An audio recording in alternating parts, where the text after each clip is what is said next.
What if a simple family heirloom could change your life forever? In this week's episode of Antiques Roadshow, a guest discovers the jaw-dropping value of their cherished item, leading to a life-altering decision. Stay tuned to find out how this revelation could pave the way for a dream retirement.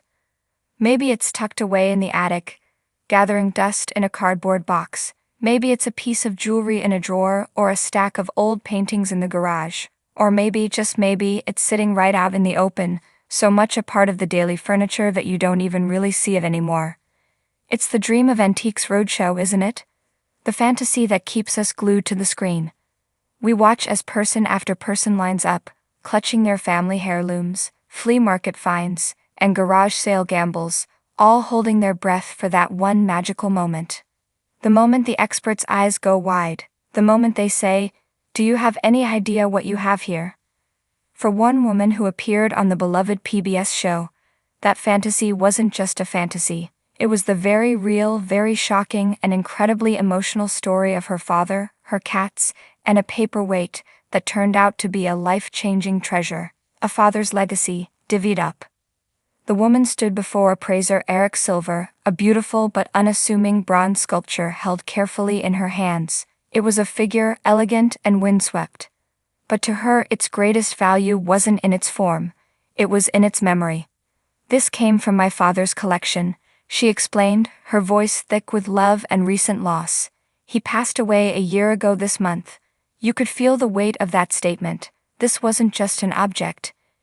It was a tangible link to a man she deeply missed.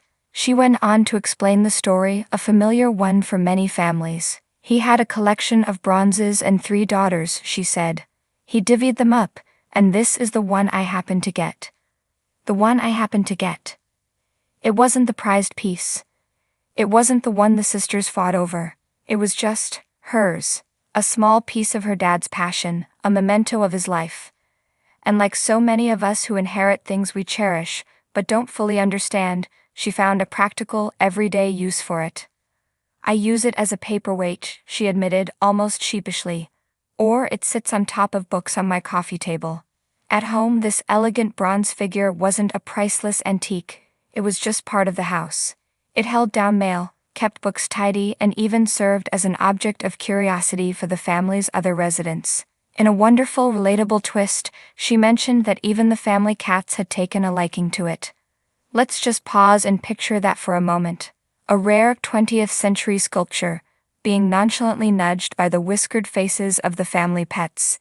It's the kind of detail that makes this story so perfect. She told Silver that friends and visitors had often commented on it, saying, "You know, that really looks like a car hood ornament."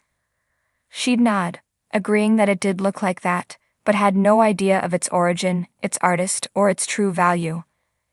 It was just Dad's bronze. The moment the air changes. This is the moment Antiques Roadshow viewers live for. The expert, Eric Silver, didn't just nod politely. He knew. His expression changed. He recognized it instantly. "It's by an American artist named Harriet Frischmuth," he said, the excitement clear in his voice, "who was very famous in her day." Suddenly, the paperweight had a name, a creator, a history. Silver dove into the details, and the story got better with every word. "She worked in the early 20th century, he explained. And she wasn't just some weekend hobbyist. Harriet Frischmuth was a powerhouse.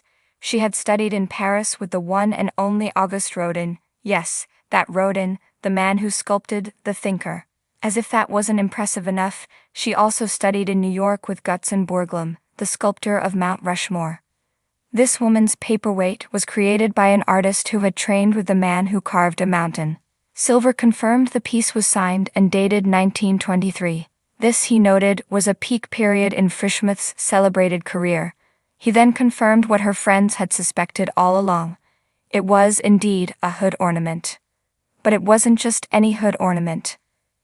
It was an official, commissioned piece produced by the renowned Gorham Foundry of Providence. This was the big leagues.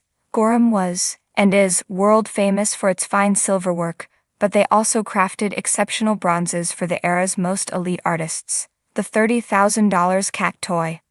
The guest was already reeling from this flood of information. Her father, it turned out, had an incredible eye.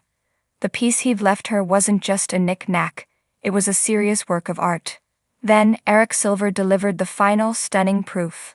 He held up a 1928 catalog from Gorham, and there, printed in black and white on the page, was an identical figure. The proof was